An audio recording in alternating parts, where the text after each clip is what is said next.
ദൈവതിരുനാമം മാത്രം മഹത്വപ്പെടുമാറാകട്ടെ. എന്താണ് സുവിശേഷ വേല?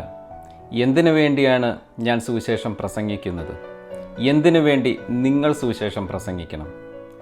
സുവിശേഷ പ്രസംഗം മറ്റു വിഷയങ്ങളെക്കുറിച്ചുള്ള പ്രസംഗങ്ങൾ പോലെയാണോ? നാട്ടിൽ വെച്ച് എൻ്റെ അമ്മയെ ഒരാൾ കണ്ടപ്പോൾ പറഞ്ഞു അത്രേ, മോൻ യൂട്യൂബിലൊക്കെ സുവിശേഷം പ്രസംഗിച്ചു തുടങ്ങിയല്ലോ, യൂട്യൂബിലൊക്കെ എന്താ വരുമാനമെന്നൊക്കെ. പൈസയ്ക്ക് വേണ്ടി ആയിരുന്നേൽ ഞാൻ ഈ യൂട്യൂബ് ചാനലിൽ പ്രസംഗിക്കുമായിരുന്നില്ല. ഞാനൊരു പുതിയ ചാനൽ തുടങ്ങിയേനെ. കാരണം ഇത് എൻ്റെ ഉടമസ്ഥതയിൽ ഉള്ള ഒരു ചാനലല്ല. ഞങ്ങളുടെ ഇടവക വികാരി ഫാദർ അനീഷ് വർഗീസ് അച്ഛൻ്റെ ഉടമസ്ഥതയിൽ ഉള്ള ഒരു യൂട്യൂബ് ചാനലാണ്. ഇതിൽ നിന്നും എന്തെങ്കിലും വരുമാനം ഭാവിയിൽ കിട്ടുമെങ്കിൽ അത് അദ്ദേഹത്തിന് ഞാൻ കൊടുത്തേ മതിയാകൂ. യൂട്യൂബ് വഴി വരുമാനമായിരുന്നു എൻ്റെ ലക്ഷ്യമെങ്കിൽ ഞാൻ വേറെ എന്തെങ്കിലും വിഷയം തിരഞ്ഞെടുത്തേനെ. ആളുകൾക്ക് വേദവാക്യം കേൾക്കുന്നതിനേക്കാൾ താല്പര്യം മറ്റ് ലോകകാര്യങ്ങൾ കേൾക്കാനാണ്. മറ്റ് ജഡീക വിഷയങ്ങൾ, ഇക്കിളിപ്പെടുത്തുന്ന വിഷയങ്ങളൊക്കെയാണ് ആളുകൾക്ക് താല്പര്യം. So did I make a bad choice? ഇക്കിളിപ്പെടുത്തുന്ന കാര്യങ്ങൾ ഒരു പക്ഷേ ഞാൻ പറഞ്ഞിരുന്നേൽ നിന്ന നിൽപ്പിൽ ഇത്രയ്ക്ക് സബ്സ്ക്രൈബേഴ്സും ഫോളോവേഴ്സും ഒക്കെ കിട്ടിയേനെ. ഒരു വാർത്ത ഞാൻ വായിച്ചിരുന്നു. ഏതാനും മാസങ്ങൾക്ക് മുൻപ് ഇതുപോലെ ഒരു ഇക്കിളിപ്പെടുത്തുന്ന വെബ്സൈറ്റിലേക്ക് വന്ന ഒരു മാസത്തിൽ വന്ന ട്രാഫിക് 2.14 ബില്യൺ ആയിരുന്നു ഒരു മാസത്തിൽ.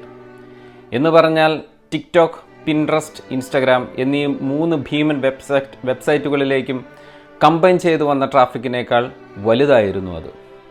ആ സൈറ്റ് ഏതാണെന്നൊന്നും ഞാൻ പറയാൻ താല്പര്യപ്പെടുന്നില്ല. ദൈവത്തിന് സ്തോത്രം. എങ്ങനെയാണ് സുവിശേഷ വേല മറ്റു വേലയിൽ നിന്നും ജോലിയിൽ നിന്നും വ്യത്യസ്തമാകുന്നത്? ഒറ്റവാക്കിൽ പറഞ്ഞാൽ മറ്റ് ജോലികൾ അത് എന്തുമായിക്കോട്ടെ, അതൊക്കെ നമ്മുടെ ഭൗതിക ആവശ്യങ്ങൾക്ക് വേണ്ടിയാണ്. അതൊന്നും നമ്മുടെ ആത്മാവിനെ തുണയ്ക്കുന്നില്ല. ദൈവത്തിന് സ്തോത്രം. നമ്മൾ മരിക്കുന്നതോടുകൂടി ആ ജോലി കൊണ്ടുള്ള നേട്ടമെല്ലാം തീർന്നുപോയി. എന്നാൽ സുവിശേഷ വേല അത് നിൻ്റെ മരണത്തിന് ശേഷം നിൻ്റെ ഗതി നിശ്ചയിക്കുന്ന ഒരു വേലയാണ്. നിൻ്റെ നിത്യതയ്ക്ക് വേണ്ടിയുള്ള ഒരു വേലയാണ്. ദൈവത്തിന് മഹത്വമുണ്ടായിരിക്കട്ടെ. ഞാൻ പലപ്പോഴും ചിന്തിച്ചിട്ടുണ്ട്, എന്തിനാണ് ഈ സുവിശേഷമെല്ലാം ഫേസ്ബുക്കിലൊക്കെ ഇട്ട് കോലാഹലം ഉണ്ടാക്കുന്നത്? എനിക്ക് കവല പ്രസംഗം വളരെ ഇഷ്ടമാണ്. ആളുകൾ വന്നു പോകുന്ന ഇടമാണ് ഈ കവല. ആളുകൾ കവലയിൽ തങ്ങാറില്ല സാധാരണ. വേണമെങ്കിൽ ഒന്ന് നിൽക്കാം. അതുപോലെ തന്നെ ഒരു ഇടമാണ് ഈ ഫേസ്ബുക്ക്. ഞാൻ ആരെയും ഈ സുവിശേഷം കേൾക്കാൻ നിർബന്ധിക്കുന്നില്ല. ആരെയും ടാഗ് ചെയ്യുകയോ ആരുടെയും പേഴ്സണൽ പ്രൊഫൈലിൽ ടൈം ലൈനിൽ കൊണ്ടുപോയി പോസ്റ്റ് ചെയ്യുകയോ ചെയ്യുന്നില്ല. ഇഷ്ടമില്ലാത്തവർ സ്ക്രോൾ ചെയ്തു പോകട്ടെ. കർത്താവ് പറഞ്ഞതുപോലെ കേൾക്കാൻ ചെവിയുള്ളവൻ കേൾക്കട്ടെ. ദൈവത്തിന് സ്തോത്രം. So is it so important to proclaim the gospel of Jesus? ഞാനൊരു കഥ കേട്ടിട്ടുണ്ട്. ഒരു സാങ്കല്പിക കഥയാണ്, ഭാവനയാണ്, ബൈബിളിൽ ഉള്ള കാര്യമൊന്നുമല്ല. ഇതിൽ ഞാൻ എൻ്റെ കുറച്ച് ഭാവനയും ചേർത്ത് ഒന്ന് പറഞ്ഞുകൊള്ളട്ടെ. യേശു ക്രിസ്തു തൻ്റെ ക്രൂശീകരണമൊക്കെ കഴിഞ്ഞ് സ്വർഗത്തിലേക്ക് രാജകീയ പ്രവേശനം നടത്തുന്ന നിമിഷം വളരെ പ്രസന്നവദനാണ് കർത്താവ്. വിജയശ്രീ ലാളിതനായിട്ടാണ് കർത്താവ് സ്വർഗത്തിലേക്ക് കയറി ചെല്ലുന്നത്. അപ്പോൾ ഒരു മാലാഖ കർത്താവിനോട് ഇങ്ങനെ ചോദിക്കുന്നു, അല്ലയോ കർത്താവേ, നീ വളരെ സന്തോഷവാനാണല്ലോ, എന്താണ് കാരണം? അപ്പോൾ കർത്താവ് വളരെ അഭിമാനത്തോടെ പറഞ്ഞു, ഞാൻ എൻ്റെ ശുശ്രൂഷ പൂർത്തിയാക്കി. മനുഷ്യകുലത്തിൻ്റെ പാപം മുഴുവനും ഞാൻ പോക്കി. അപ്പോൾ മാലാഖ ഇങ്ങനെ വീണ്ടും ചോദിക്കുകയാണ്, അല്ല കർത്താവേ, നീ ചെയ്ത വൻ കാര്യം ഈ ലോകം മുഴുവൻ എങ്ങനെ അറിയിക്കും? നീ തുടങ്ങി വച്ച സുവിശേഷ പ്രഘോഷണങ്ങൾ ഇനി എങ്ങനെ മുന്നോട്ട് പോകും? അപ്പോൾ കർത്താവ് തെല്ലും കുലുങ്ങാതെ അഭിമാനത്തോടു കൂടി പറഞ്ഞു, ഞാനെല്ലാം ഏർപ്പാടാക്കിയിട്ടുണ്ട്. എൻ്റെ അരുമ ശിഷ്യന്മാരായ മത്തായി, മർക്കോസ്, ലൂക്കോസ്, യോഹന്നാൻ തുടങ്ങി കുറേ ശിഷ്യന്മാരെ ഞാൻ ഈ സുവിശേഷം പ്രചരിപ്പിക്കാൻ ഏർപ്പാടാക്കിയിട്ടുണ്ട്. അപ്പോൾ മാലാഖ വീണ്ടും ഇങ്ങനെ കർത്താവിനോട് ചോദിക്കുകയാണ്, കർത്താവെ കോപിക്കരുത്, ഒരു കാര്യം കൂടി ചോദിച്ചു കൊള്ളട്ടെ. ഒരു പക്ഷേ ഈ ശിഷ്യന്മാർ അലസരായി നിന്നോടുള്ള വിശ്വാസം ത്യജിച്ച് പിൻവാങ്ങിപ്പോയാൽ എന്ത് സംഭവിക്കും? അത്ര നേരവും പ്രസന്നവദനനായ കർത്താവിൻ്റെ മുഖം ഇത് കേട്ടപ്പോൾ വാടിപ്പോയി. എന്നിട്ട് തല കുനിച്ചിട്ട് സങ്കടത്തോടെ കർത്താവ് പറഞ്ഞു, അങ്ങനെ വരുമെങ്കിൽ പിന്നെ എനിക്ക് വേറെ കാര്യപരിപാടി ഒന്നുമില്ല. തൻ്റെ അരുമനാഥൻ്റെ മുഖം കുനിഞ്ഞു പോയത് കണ്ടപ്പോൾ സ്വർഗം മുഴുവൻ നിശ്ചലമായിപ്പോയി. മാലാഖവൃന്ദങ്ങൾ വ്യസനിച്ചു. ശേഷം സ്വർഗം മുഴുവൻ നിസ്സഹായതയോടുകൂടി പാവപ്പെട്ട കുറച്ച് മീൻപിടുത്തക്കാരുടെ നേരെ നോക്കി നിന്നു. മുക്കുവരും ചുങ്കക്കാരും ആർക്കും വിലയില്ലാത്തതുമായ കുറച്ച് മനുഷ്യർ, മീൻ മണക്കുന്ന കുറച്ച് മനുഷ്യർ. ദൈവത്തിന് സ്തോത്രം. പണ്ട് നാട്ടിലായിരുന്നപ്പോൾ ചാളമീന് നല്ല രുചിയുണ്ടെന്ന് മാത്രമേ അറിയായിരുന്നുള്ളൂ. കാരണം അത് നന്നാക്കുന്നത് അമ്മയായിരുന്നു.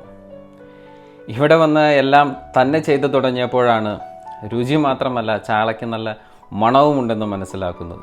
ദൈവത്തിന് സ്തോത്രം. യേശുവിൻ്റെ ശിഷ്യർ വെറും പാവപ്പെട്ടവരായിരുന്നു.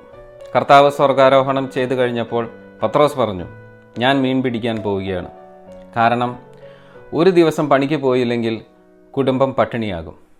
ഇവിടെ UK സ്റ്റാറ്റസ് അനുസരിച്ച് പറയുകയാണെങ്കിൽ യേശുവിൻ്റെ ശിഷ്യന്മാർ ജോൺ ലുവിസിൽ നിന്ന് വസ്ത്രം മേടിക്കുന്ന ആൾക്കാർ അല്ലായിരുന്നു.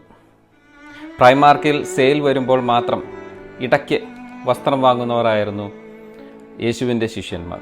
ദൈവത്തിന് മഹത്വമുണ്ടായിരിക്കട്ടെ. ഒന്ന് ചോദിച്ചു കൊള്ളട്ടെ മാന്യ സുഹൃത്തെ. യെശയ്യാ 66:1 ഇപ്രകാരം കർത്താവ് പറയുന്നു, ആകാശം എൻ്റെ സിംഹാസനം, ഭൂമി എൻ്റെ പാദപീഠവും. ഇത്ര മഹത്വപൂർണനായ ദൈവത്തെ കേവലം ഒരു മനുഷ്യന് സഹായിക്കാൻ കഴിയുമോ? Human beings are a mere vapour. സങ്കീർത്തനകാരൻ പറയുന്നു, മർത്യൻ ഒരു നിശ്വാസം മാത്രം, വലിയവനും ചെറിയവനും ഒന്നുപോലെ മിഥ്യയാണ്. തുലാസിൻ്റെ തട്ടിൽ അവർ പൊങ്ങിപ്പോകും. അങ്ങനെയുള്ള ഒരു നിസ്സാര മനുഷ്യന് ഇത്ര ശക്തനായ ദൈവത്തെ താങ്ങി നിർത്തുവാൻ കഴിയുമോ? കഴിയും. നിനക്ക് കഴിയും. സുവിശേഷം പ്രസംഗിക്കുക. കാൽവരി ക്രൂശിൽ യേശു നിന്റെ പാപങ്ങൾക്ക് വേണ്ടി മരിച്ച് ഉയർത്തെഴുന്നേറ്റ സദ്വാർത്ത പ്രസംഗിപ്പിൻ.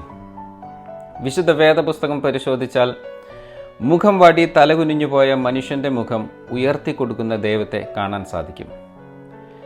എന്നാൽ ദൈവത്തിൻ്റെ മുഖം വാടിപ്പോകാതെ ഉയർത്തിപ്പിടിക്കുന്ന മനുഷ്യരെ നിങ്ങൾ കണ്ടിട്ടുണ്ടോ? ദൈവത്തിന് സ്തോത്രം.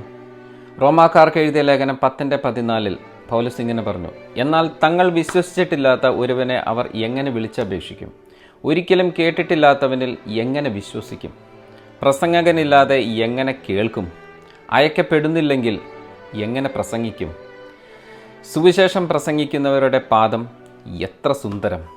ദൈവത്തിന് സ്തോത്രം. സുവിശേഷ വേല എത്ര മഹത്വമുള്ള ജോലിയാണ്.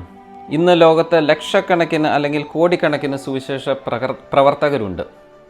ബട്ട് സ്റ്റിൽ യേശുവിൻ്റെ തിരുവചനം വള്ളിപുള്ളി മാറാതെ അങ്ങനെ തന്നെ നിലകൊള്ളുന്നു. വിളവ് അധികം, വേലക്കാർ ചുരുക്കം.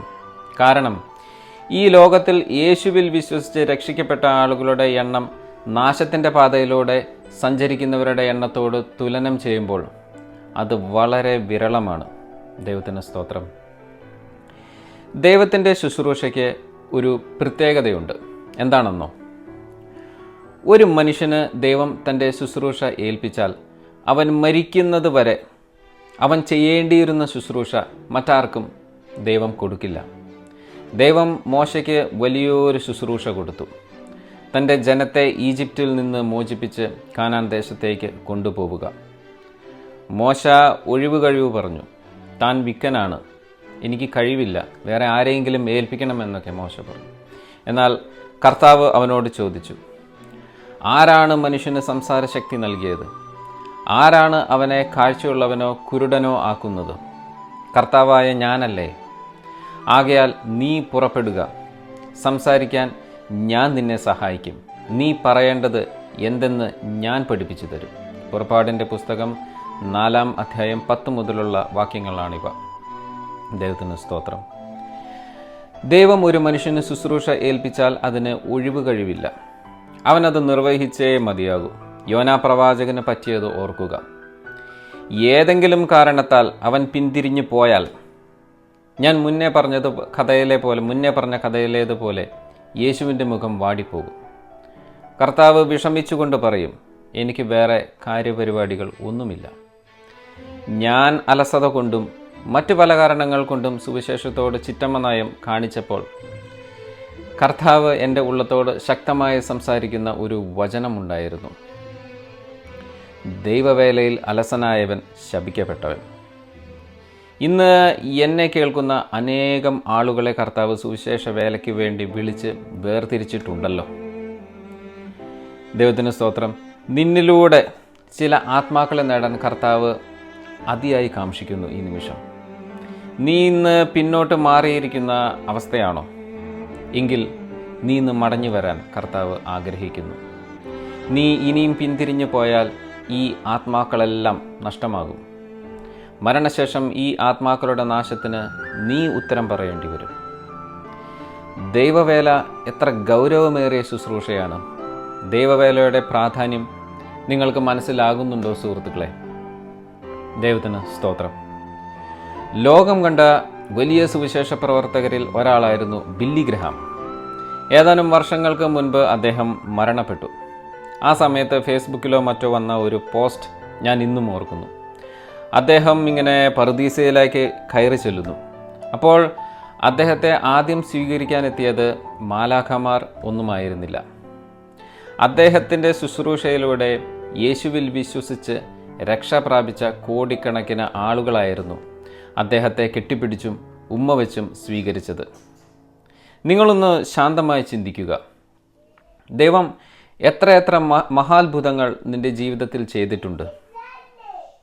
ദൈവത്തിന് സ്തോത്രം. എത്രയെത്ര മരണകരമായ സാഹചര്യങ്ങളിൽ നിന്നും ദൈവം നിന്നെ കരകയറ്റിയിട്ടുണ്ട്. ഈ യേശുവിനെ മറ്റൊരാൾക്ക് കാണിച്ചു കൊടുക്കാൻ നിനക്ക് സാധിച്ചിട്ടുണ്ടോ? ഒന്ന് ചിന്തിച്ചു നോക്കൂ. യേശു നിന്നെ സ്നേഹിക്കുന്നു എന്നീ 3 വാക്ക് പറയാൻ വലിയ പ്രസംഗിക്കാനുള്ള കഴിവൊന്നും വേണ്ട. ദൈവത്തിന് സ്തോത്രം. ദാനമായി കിട്ടി. ദാനമായി തന്നെ നമുക്ക് കൊടുക്കാം. നന്ദിയുള്ളവരായി ജീവിക്കാം. സുവിശേഷം പ്രചരിപ്പിക്കാം. ദൈവം നിങ്ങളെ അനുഗ്രഹിക്കട്ടെ. God bless you.